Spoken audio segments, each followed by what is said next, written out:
Accuracy balance credibility यो हो ABC news. म रविन्द्र पौडेल। कार्यक्रम हो अपरेसन बिग न्यूज। सत्य समाचार खोज्ने, तथ्य प्रस्तुत गर्ने र प्रस्तुतिलाई सन्तुलित बनाउने हाम्रो प्रतिज्ञा हो। यही प्रतिज्ञा पूरा गर्ने खरो प्रयास हो अपरेसन बिग न्यूज। जनसरोकारका हरेक विषयलाई हामी बिग न्यूज बनाउँछौँ र हरेक बिग न्यूजको अन्तर्कथा खोज्दै दर्शकका अगाडि अपरेसन गर्छौँ। फरक समाचार र गहिरो समाचार दिने हाम्रो प्रयास निरन्तर जारी छ।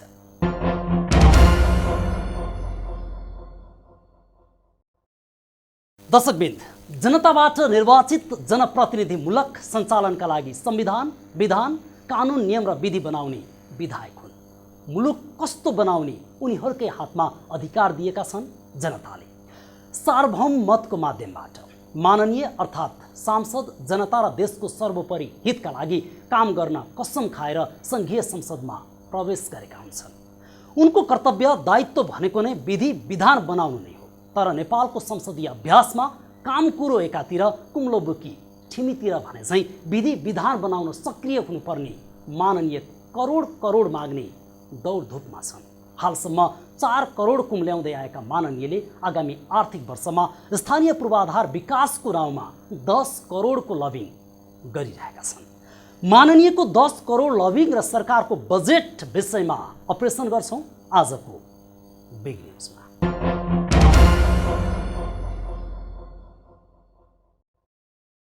स्थानीय पूर्वाधार विकास साझेदारी कार्यक्रमको रकम 4 करोडबाट 10 करोड पुर्याउन सांसदहरूले लबिङ सुरु गरेका छन्। कार्यक्रमको रकम वृद्धि गर्न सांसदहरूले सभामुखदेखि सत्तापक्षका संसदीय दलका उपनेता अर्थमन्त्रीसम्मलाई दबाब दिइरहेका छन्।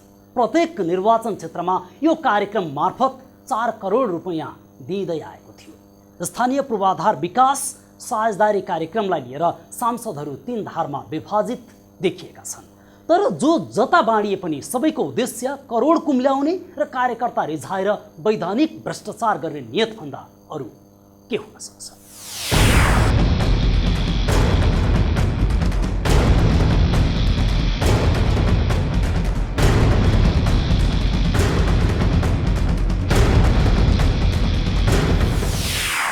संसदमा बजेट पेश गर्ने समय नजिकिँदै गर्दा प्रतिनिधि सभाका सांसदहरूले यस वर्षको बजेटमा निर्वाचन क्षेत्र पूर्वाधार विशेष कार्यक्रममा 4 करोडबाट बढाएर 10 करोड पुर्याउनु पर्ने भन्दै दबाब दिइरहेका छन्। अधिकांश सांसदले कार्यक्रमको रकम बढाएर 10 करोड बनाउनु पर्ने माग गरेका छन्। केही सांसदहरूले स्थानीय विकास पूर्वाधार कार्यक्रमको नाममा विकृति भएको भन्दै हटाउनु पर्नेमा जोड दिएका छन्। अर्का थरी सांसदले भने प्रत्यक्ष निर्वाचित समानुपातिक र राष्ट्रिय सभाका सांसद बीच विभेद गरिएको भन्दै कार्यविधि सच्याउनु पर्ने माग छ।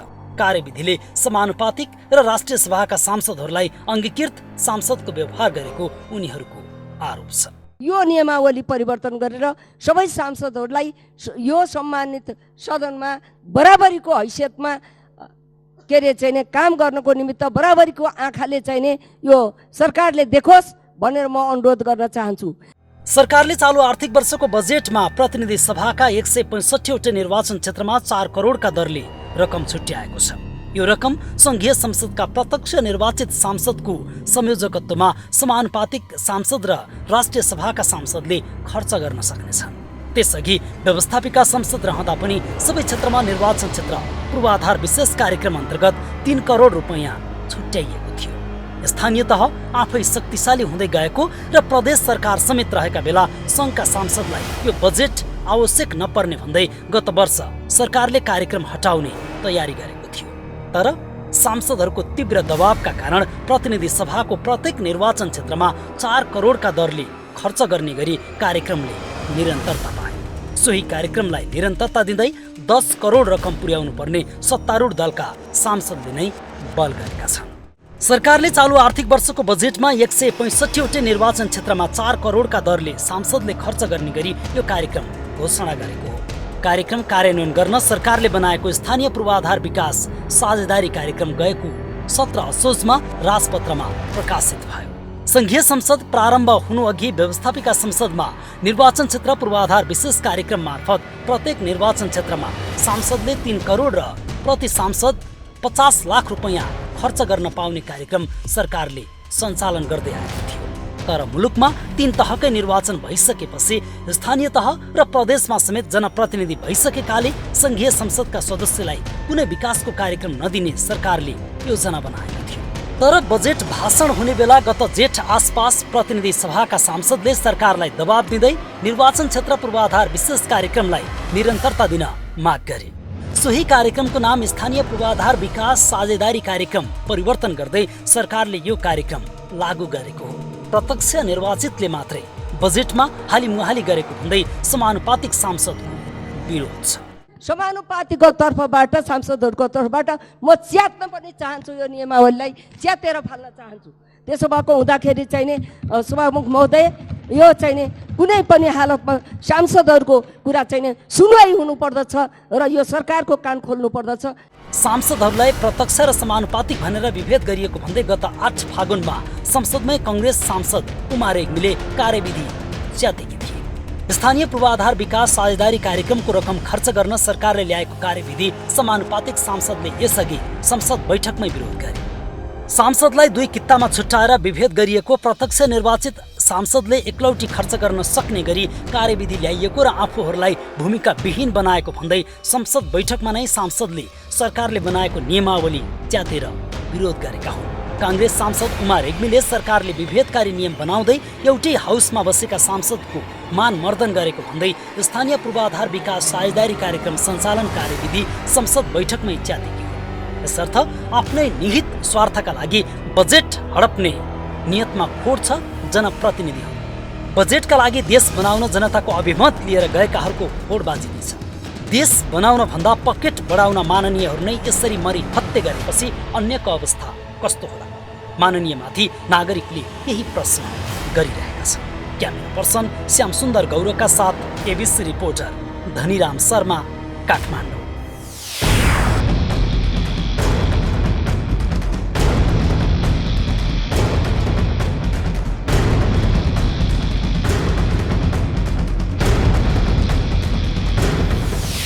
कार्यक्रम परामर्श समितिमा आफूहरूलाई राखे पनि प्रत्यक्ष निर्वाचित सांसदले जे निर्णय गर्छ उही नै मान्य हुने भनेर सरकारले उपेक्षा गरेको समानुपातिक सांसदको गुनासो छ। कार्यक्रम परामर्श समितिमा केन्द्रका समानुपातिक सांसद तथा राष्ट्रिय सभाका सांसददेखि प्रदेश सभाका सांसद, जिल्ला समन्वय समितिका प्रमुख, उपप्रमुख र स्थानीय तहका प्रमुख सदस्य रहे पनि बैठक नबसी प्रत्यक्ष निर्वाचित सांसदले बजेट खर्च गर्दै आएको छ। हालसम्मको प्रगति हेर्दा प्रत्यक्ष निर्वाचित सांसदले आफ्ना आसेपासेलाई आयोजना दिनुका साथै चुनावी खर्च उठाउने गजबको मेला हो यो कार्यक्रम। बजेट माननीयको दुहुनो गाई भएको छ। रिपोर्ट देखाउनेछौँ एकैछिनको ब्रेकपछि।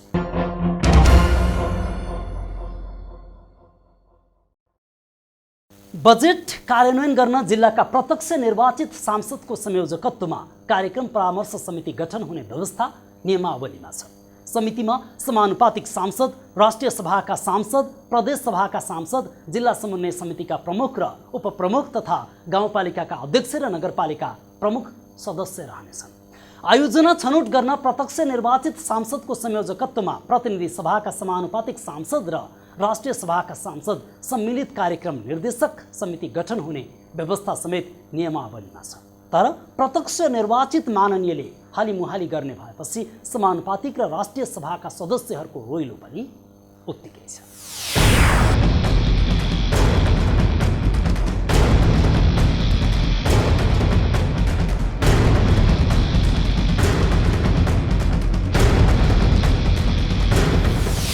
सांसदहरूको काम कानुन बनाउने हो, बजेट पनि कानुन हो। विनियोजन विधेयकका रूपमा संसदमा बजेट प्रस्तुत हुन्छ। त्यो कानुनको विषयमा आफ्नो राय राख्नु उनीहरूको कर्तव्य हो। तर विनियोजन विधेयक अर्थात् कानुन पारित गर्न सांसदहरू आफूले खर्च गर्न पाउने गरी यति बजेट चाहिन्छ भनेर लबिङ गर्दैछन्। कानुन बनाउने सांसदले पैसा खर्च गर्ने गरी बजेटमा कुनै पनि शीर्षक राख्नु सामाजिक अपराध हो। संसदीय दलमा छलफल नभएर यो मुद्दा आएको समानुपातिक सांसदको गुनासो छ। प्रत्यक्ष निर्वाचित सांसदलाई मात्रै अधिकार दिएर समानुपातिक र राष्ट्रिय सभाका सांसदको भूमिकालाई कमजोर बनाएको आरोप छ। अर्कोतर्फ स्थानीय तह र प्रदेश सरकार आफै शक्तिशाली भइसकेपछि केन्द्रीय तहमा नीति निर्माण गर्ने सांसदले स्थानीय स्तरमा विकास गर्ने योजना छनौट गर्नु विडम्बना छ। विधि बनाउने सांसद नै विकासे बजेट लिएर गाउँ जानु यो सर्वत्र लज्जाको विषय हो। आफै धामी आफै झाँक्री बन्ने प्रत्यक्ष निर्वाचित सांसदहरूको नियत नै चुनावी खर्च उठाउनु। वास्तवमा भन्यो भने सांसदको काम होइन नि पैसा बाँड्ने त। सरकारको आफ्नो निकाय छैन, जनताको काम हेरोस्, उसले बजेट पठाएको आफ्नो आफ्नो जिल्लामा आफ्नो क्षेत्रमा त्यहाँ सुपरभिजन गरोस्। उसले आफूले किन बाँड्नु पर्यो? हस्तान्तरण त त्यसै पठाइदिन्छ, सरकारले पठाइहाल्छ। के को लागि बाँड्ने? यहाँ तलबाट लिनुको लागि? अन्य देशमा सांसदको धेरै काम हुन्छ, तर नेपाल जस्ता देशमा चुनाव जितेपछि अधिकांश सांसदको संसदमा टेबल ठटाउने र थपडी मार्ने मात्र देखिएको छ। जनताका लागि गर्नुपर्ने काम पनि गर्दैन। तर कहाँबाट बजेट झर्छ र कसरी खर्च गर्ने भन्ने ध्याउन अलि बढिरहेको छ। नैतिकता र आचरणको खडेरी लागेको नेपाली राजनीतिमा यस्ता आकांक्षा नौलो त भएन, तर सुशासन र लोकतन्त्रका लागि यस्ता माननीयका लालसा निकै नसुहाउँदा मुद्दा हो। अन्तर्राष्ट्रिय प्रचलन आन्तरिक विधि र पद्धतिलाई नै उल्टाएर 10 करोड माग्नु सबैभन्दा लज्जाको विषय। स्थानीय पूर्वाधार विकास साझेदारी कार्यक्रमले निरन्तरता पाउनुपर्छ। माननीयहरूको माग राज्य स्रोतमाथि वैधानिक दोहोरो। जनतासँग प्रत्यक्ष जोडिने यस्ता कार्यक्रम मार्फत कोषको रकम खर्च गर्दै आफ्नो राजनीतिक भविष्य जोगाउने बलियो आर्थिक छलकेर। हामीलाई त के छ भने हामीले अहिले के बुझ्नु परेको छ भने यो राज्यले के गर्नु परेको छ भने यो देशको आवश्यकतालाई पहिले एनालाइसिस गर्नु पर्यो। के चिज चाहिएको छ? चुनावी खर्चदेखि अर्को चुनावसम्म जनतासँग भोट माग्ने गतिलो साधन हो यो 10 करोडको। प्रत्यक्ष निर्वाचित सांसदले अहिलेसम्म लिएका यस्ता बजेट खर्चको अपारदर्शिता छ। यस्ता अपारदर्शी खर्चमाथि सर्वत्र प्रश्न उठिरहेको छ। सांसदले आफ्ना आफन्त र नातागोतालाई काम दिन दबाबै दिएर 10 करोड मागेका हुन्। एउटा विधेयकले यसरी ठाडै 10 करोडको लबिङ गर्नु सुशासनलाई चुनौती, भ्रष्टाचारलाई मलजाल गर्नु। संविधानले प्रत्यक्ष र समानुपातिक सांसदको हैसियत समान मान्छ, तर सरकारले प्रत्यक्ष निर्वाचित सांसदलाई वंशज र समानुपातिक सांसदलाई अङ्गीकृतको व्यवहार गरेको समानुपातिक सांसदको रोइलो छ। प्रत्यक्ष निर्वाचित सांसद चाहिँ 4 करोड रकमको संयोजक बन्ने व्यवस्था छ। सर्वसहमति हुन सके प्रत्यक्ष निर्वाचित सांसदले एकल निर्णय गर्न सक्ने भन्ने कार्यविधि छ। नीति विधि विधान बनाउने सांसदले गाउँ गाउँमा योजना छान्दै हिँड्नु लोक लज्जाको विषय हो। क्यामेरा पर्सन श्याम गौरवको साथ एबिसी रिपोर्टर धनीराम शर्मा, काठमाडौँ।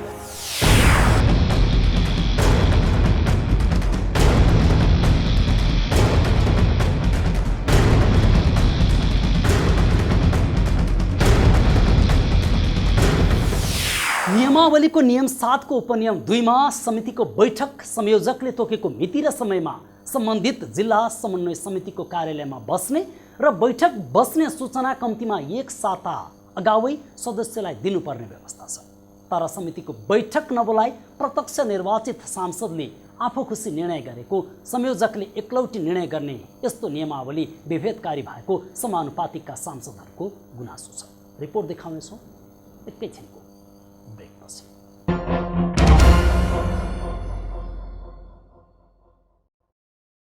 ब्रेकपछि फेरि स्वागत छ। तपाईँ बिग न्युजमा हुनुहुन्छ। दर्शकबिन, समृद्धिको आधार वर्षको रूपमा लिएको यस वर्षमा प्राय त्रिवर्षीय र पञ्चवर्षीय कार्यक्रममा रकम विनियोजन हुने नीति तथा कार्यक्रमबाट स्पष्ट हुन्छ, जसको झझलको नीति कार्यक्रमले मात्र होइन, अर्थ मन्त्रालयले संसदमा पेश गरेको बजेटका प्राथमिकताको विषयले छनक देखाइसकेको छ। ठूला परियोजनामा लगानीले मात्र मुलुकलाई आर्थिक समृद्धितर्फ लान सक्ने भन्दै सरकार छोटा र खुद्रा कार्यक्रम भन्दा पनि मेगा कार्यक्रममा बजेट विनियोजन गर्ने तयारीमा देखिएको छ। तर बलियो संयन्त्र बिनाको सरकारी तयारीले आगामी वर्षको बजेट परिणाममुखी बन्न सक्ला? सरकारका अगाडि यी प्रश्न रहेका छन्।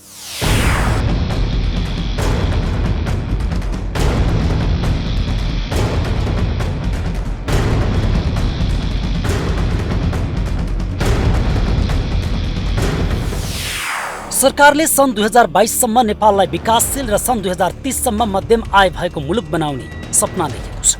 त्यही सपनामा टेकेर संसदमा बजेट पेश गर्न तर्खरमा छ।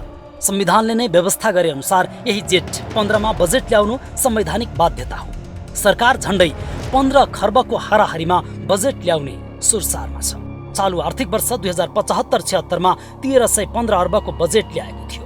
उक्त बजेट गएको 10 महिनामा 60% खर्च हुन नसकेको तथ्याङ्क सार्वजनिक भएका छन्।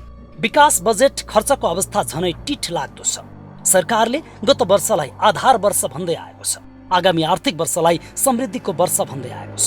संविधान अनुसार निर्वाचन सम्पन्न भएर मुलुक 3 तहको शासकीय व्यवस्थामा छ। अबको बजेटमा केन्द्रबाट विनियोजित बजेटमा एकमुष्ट रूपमा प्रदेश र स्थानीय तहलाई अनुदान उपलब्ध हुनेछ। प्रदेश र स्थानीय तह आफ्नो खर्चको स्रोत आफै जुटाउन सक्ने अवस्थामा छैनन्। स्रोत साधनको जोहो गर्ने मात्रै होइन, स्थानीय र प्रदेशमा चरम भ्रष्टाचारको समस्या निकै डरलाग्दो छ। जनचाहना अनुसार स्थानीय र प्रदेशहरू कामयाबी बन्न सकेका छैनन्। यस्ता अवस्थामा संघीय सरकारलाई बजेट ल्याउन जति सजिलो छ उति नै खर्च गर्न र प्रतिफल देखाउन फलामका चिउरा चपाउनु सरह छ। बुझ्नुपर्छ यो बजेटले र इम्प्लिमेन्टेसन लेभल र मैले तपाईँले सुपरभिजन लेभल भन्नु खोजेको कारण के हो, इम्प्लिमेन्टेसन गर्ने प्रक्रिया पनि स्ट्रङ बनाउनु पर्यो र त्यसमा चाहिँ हार्ड आँखा चाहिँ सरकारको आँखा सबै दृष्टिकोणबाट चाहिँ एकदम कडा हुनु पर्यो, ताकि त्यसले गर्दा के हुन्छ भने तपाईँ एकदम फास्ट काम पनि हुन्छ, चरित्रवान नैतिकवानको एउटा पाठ विस्तारले पढ्दै पनि आउँछ। प्रदेश स्थानीय तहको संरचना हेर्दा सबै प्रदेश र स्थानीय तहमा आर्थिक रूपमा उत्तिकै सक्षम र अब्बल छैनन् पनि। राजस्वको सङ्कलनको स्रोत पनि घटी बढिरहेको छ। यस्तो अवस्थामा सङ्घले प्रदेश र स्थानीय तहका लागि छुट्याउने बजेट ती प्रदेशको जनसङ्ख्या, राजस्व स्रोत, भौगोलिक अवस्था, आर्थिक विपन्नता र वित्त आयोगको सुझाव लगायतका विषयलाई ध्यान दिएर बजेट विनियोजन गर्नु भन्ने विज्ञहरूको सुझाव छ। नीति तथा कार्यक्रममा चुनावी घोषणापत्रका कतिपय चुनावी कार्यक्रमहरू समेटिएको भए पनि आगामी बजेटमा घोषणापत्रमा सबै पपुलर कार्यक्रमहरू समेटिने अवस्था देखिँदैन। केही महिना अघि अर्थ मन्त्रालयले देशको आर्थिक अवस्था कमजोर रहेको र ढुकुटीमा पैसा रित्तिएको उल्लेख गरेको थियो। अर्थतन्त्र जर्जर रहेको अवस्थामा बजेटले कस्ता कार्यक्रम समेट्ला त सबैको अपेक्षाको विषय बनेको छ। जस्तो सुकै चुनौतीको बावजुद सरकारले वितरणमुखी भन्दा उत्पादनमुखी बजेटमा जोड दिनुपर्ने विज्ञहरूको सुझाव छ। सरकारको कुरो आउँछ कि आउँदैन भन्ने कुरा आयो कि हाई पावर्ड अथोरिटीले भनेपछि त्यसलाई अनर गर्नुपर्ने त होला होइन। त्यसमा बजेट राख्नुभयो भने कार्यान्वयन हुन्छ भनेर प्रश्न चिन्ह लगाउने भने सबभन्दा पहिला प्रधानमन्त्रीजीले के भन्नु पऱ्यो भने लौ न त्यहाँको डिपिआर चाहिँ छिटो छिटो गरेर लिएर आउनु पऱ्यो भन्नु पऱ्यो नि त होइन। त्यस कारणले वेल डिफाइन्ड परियोजनाहरू बाहेक बजेटमा पर्दैनन् भन्ने कुराको सुनिश्चितता छ बन्न सक्यो भने एउटा हुन्छ है। आगामी आर्थिक वर्षका लागि बजेट विनियोजन गरिने भए पनि त्रिवर्षीय कार्यक्रमलाई जोड दिने देखिन्छ। आगामी 3 वर्षमा पूर्वाधार क्षेत्रका लगानीले दीर्घकालसम्म रोजगारी सिर्जना गर्ने र 4 वर्षपछि फेरि वितरणमुखी बजेट बनाउन मिल्ने गरी बजेट निर्माणको तयारी गरिएको छ।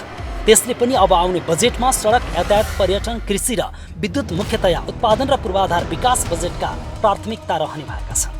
यसर्थ सरकारले बजेट ल्याउने ठूलो कुरा होइन, मूलतः बजेट खर्च गर्न सक्ने ल्याकत भएन भने बजेटको भोल्युमले आर्थिक वृद्धि र उत्पादकत्व बढ्ने पुरै असम्भव छ। क्यामेरा पर्सन श्याम गौरका साथ एबीसी रिपोर्टर धनीराम शर्मा, काठमाडौँ।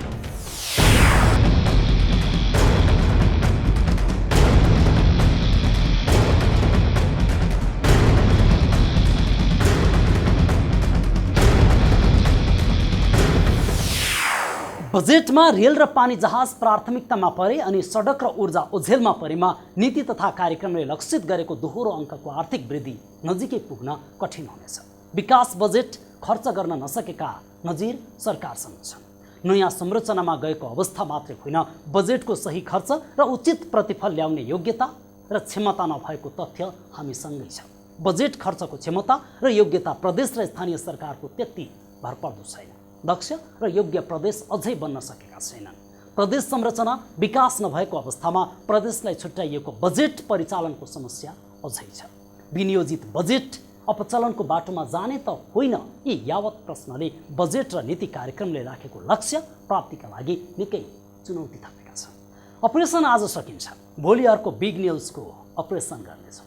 गाउँ सहर दुनियाँ बिउझाउने हाम्रो अभियान जारी छ। तपाईँ एबीसी न्युज हेर्दै गर्नुहोला। नमस्ते।